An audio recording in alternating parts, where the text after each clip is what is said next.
माना जाता है जो अनन्य भाव से श्री कृष्ण की भक्ति करते हैं, भगवान उनके कार्य स्वयं संवारते हैं। एक संत जी थे, वह श्री कृष्ण के परम भक्त थे। श्री कृष्ण की मानसिक पूजा करते थे। उन्होंने श्री कृष्ण के साथ पिता पुत्र जैसा संबंध बनाया था कि श्री कृष्ण मेरे बालक हैं और वह उसके पिता है।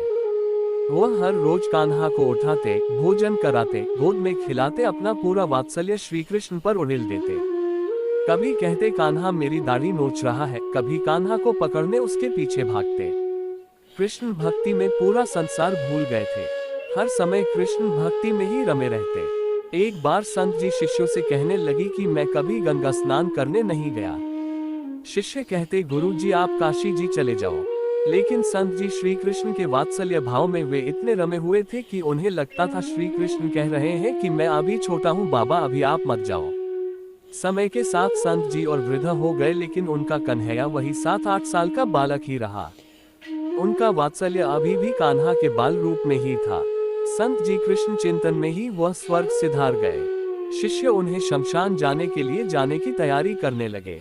इतनी में एक 7-8 साल का सुंदर बालक गंगाजल का घड़ा लिए आया और कहने लगा कि मैं इनका मानस पुत्र हूँ, इनका संस्कार मैं ही करूँगा।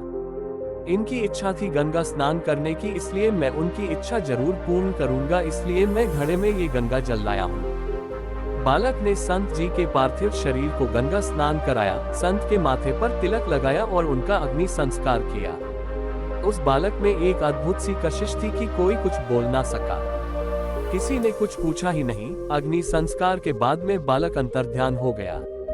उस बालक के जाने के पश्चात लोगों के मन में आया कि संत जी तो बाल ब्रह्मचारी थे, उनका तो कोई पुत्र था ही नहीं।